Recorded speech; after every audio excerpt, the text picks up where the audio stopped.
Hello, this is Alex Dyer, back from a little hiatus for a Canon conversation.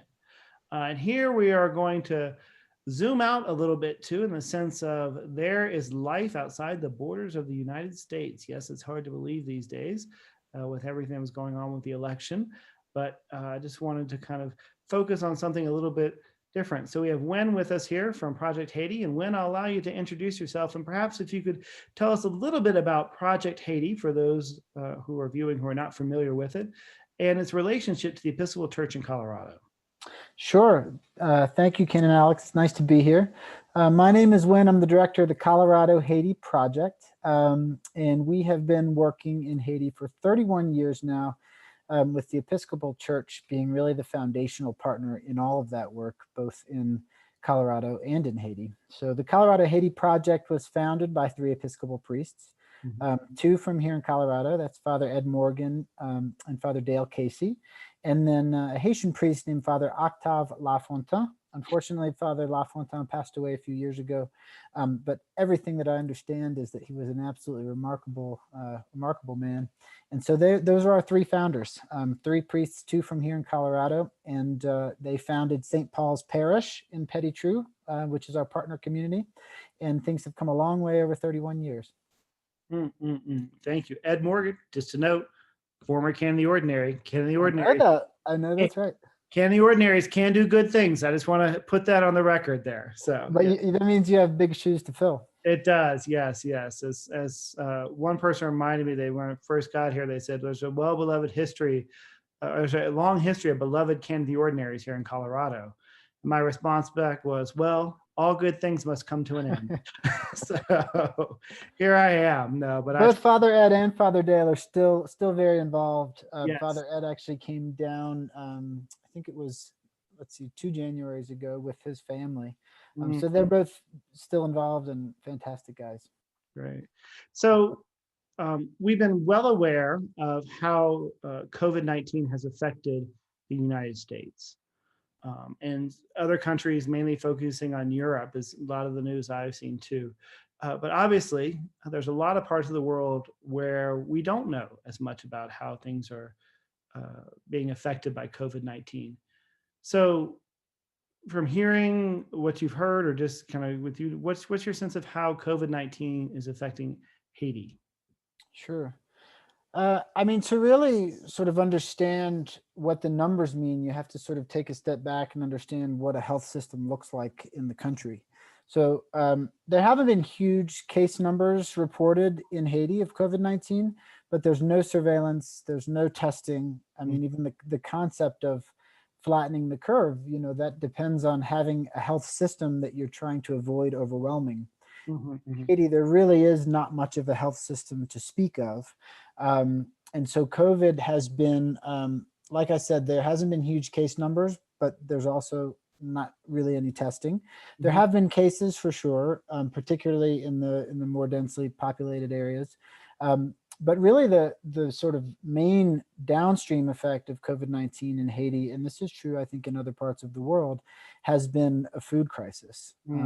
Even before COVID, towards the end of 2019, the World Food Program had projected that 3.7 million people in Haiti would be at risk of severe hunger.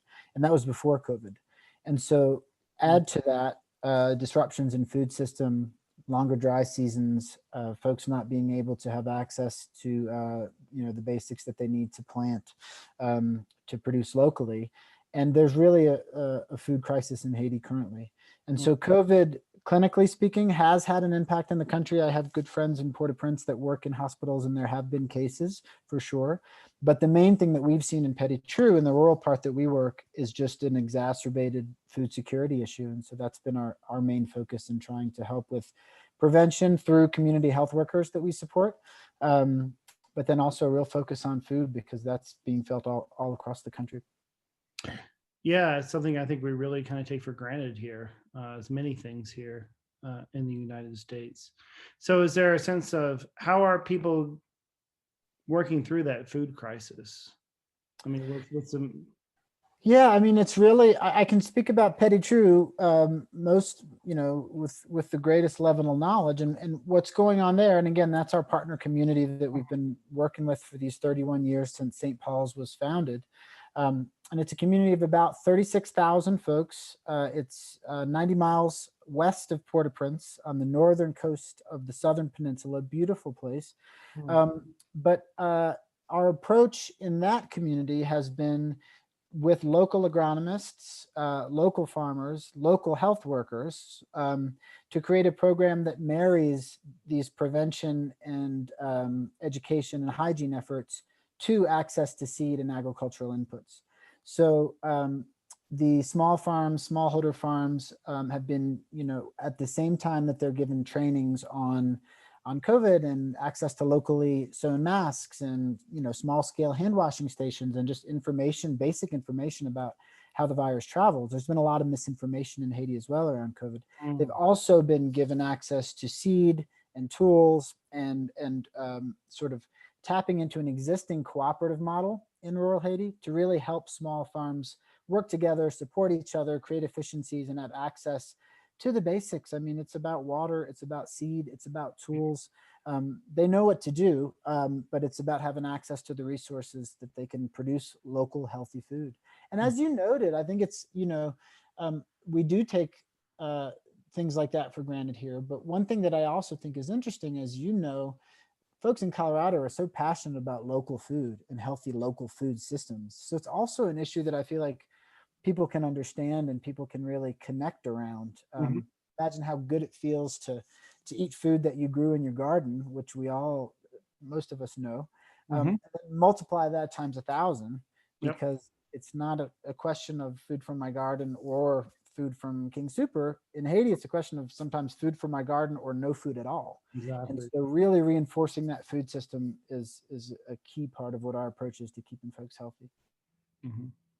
So how Episcopal Church in Colorado, speaking to a lot of people across this state, and we, like I said, rightfully so, or maybe not rightfully so, are really kind of focused on ourselves, if not in the borders of the United States, definitely, maybe the borders within Colorado, calling out to do why should we care about people in Haiti? If someone were to say that to you, and if we do care, then what can we do about it to help out? Sure. Well, I mean, there's a couple ways I could answer the question, but I mean, Haiti is unfortunately, like, to the extent that you hear about Haiti, it kind of comes and goes from our news cycles, and it's usually around a disaster, sort of the latest, whether it's earthquake or hurricane or political dysfunction. But the reality is Haiti has this incredibly singular importance in global history, in the history of the Western Hemisphere. I mean, the first free Black republic that defeated Napoleon's armies. Haiti has this extraordinary history, and I won't bore you with a lecture on history, but imagine every tough break that a place can get since its independence. That's what's been happening to Haiti. And I shouldn't really say tough break, to be honest. I mean, Haiti was blacklisted by the international community because it was a dangerous example of what can happen. And then from there, it was, in essence, sort of kept in its place for a very long time, again, because it was this dangerous example.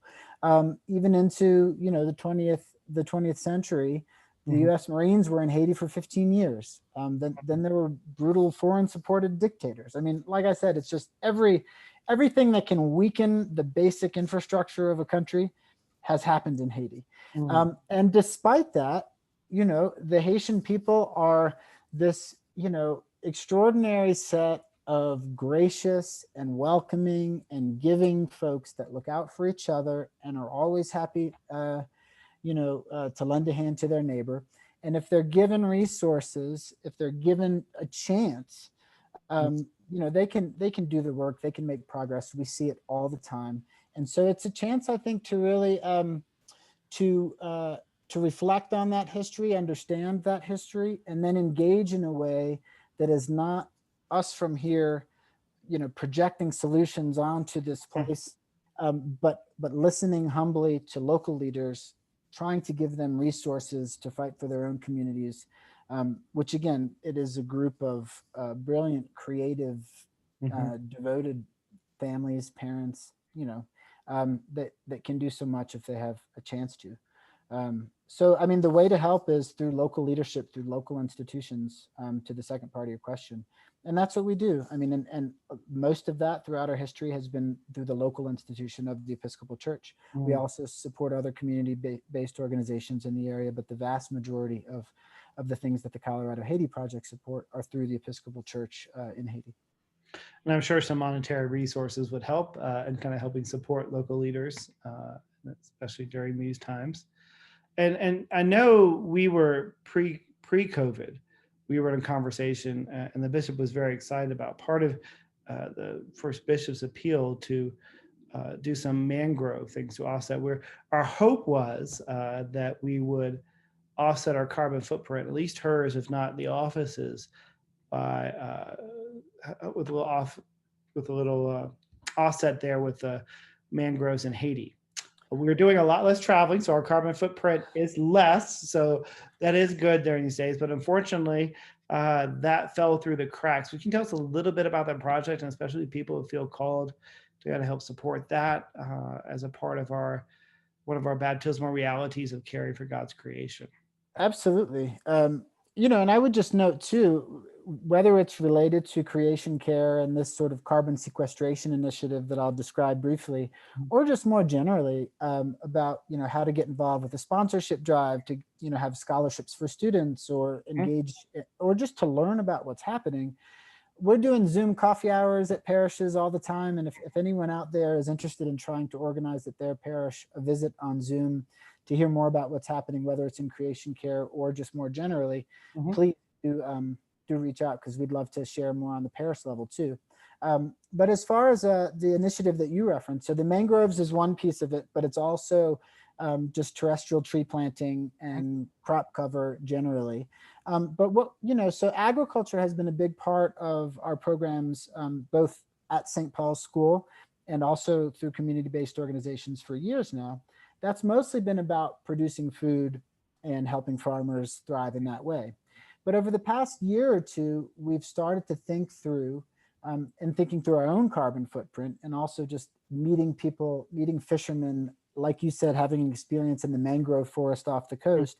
How could we help with efforts of conservation in Petit Trou around conservation of mangroves, planting of trees, conservation of trees, increased amounts of grasses and crop cover that sequester carbon, diminish, and offset our carbon footprint, while also helping that community build climate resilience. Really interesting thing about the carbon market internationally is that mainly a ton of carbon sequestered in crop cover in Middle America has the same value on the carbon market as a ton of carbon sequestered through conserving mangroves. But the difference is, if you conserve mangroves, if you conserve this coastline, or if you plant trees in Petit Trou, that's a real climate vulnerable area. And so it's producing the same global benefit by sequestering the same amount of carbon, but you're also making this climate vulnerable community less vulnerable through ecological, through ecosystem investment. Amazing. It's super exciting. I could nerd out about it for a long time, as you described it. I'll spare you. And if anyone's interested, we have more information about it. I would say coffee hours. There you go. You can geek out on all you want there or whatever too. I'm sure people would love to hear it. So any final words that you have for the Episcopal Church in Colorado? Main ones are thank you. We are so grateful for the long partnership, even in this year that I know has been difficult for folks here, for parishes here. Just so grateful for the generosity and solidarity and fellowship that we see all the time. And just please know, whether it's financial or not, and for sure financial is important and it really helps. We'd love to build a relationship with anyone out there that's interested in engaging in this beautiful, remarkable place that we're so lucky to have partnerships in Haiti. And it could start with a coffee hour. It could start with an email. Just please know that we're here to chat about what might make sense for you, whether that's your family or your parish or some other institution. We're just so grateful to be partnering. Well, thank you, Wynn, and thank you on behalf of the Episcopal Church in Colorado. We give thanks for everything that you're doing in Haiti. Who people viewing this may or may not know, Haiti is a part of the Episcopal Church, the largest diocese in the Episcopal Church, which is why I kind of cringe when people say the national church, because when you have the largest diocese that is actually not a part of the United States, I think that kind of sends a message. So we need to be careful with our language. So refer to it as the Episcopal Church or the wider church, and giving thanks for all the wonderful things that are going on in Haiti and everything you're doing there. So thanks, Wynn. Thanks for your time. Thanks for joining us. Thank you.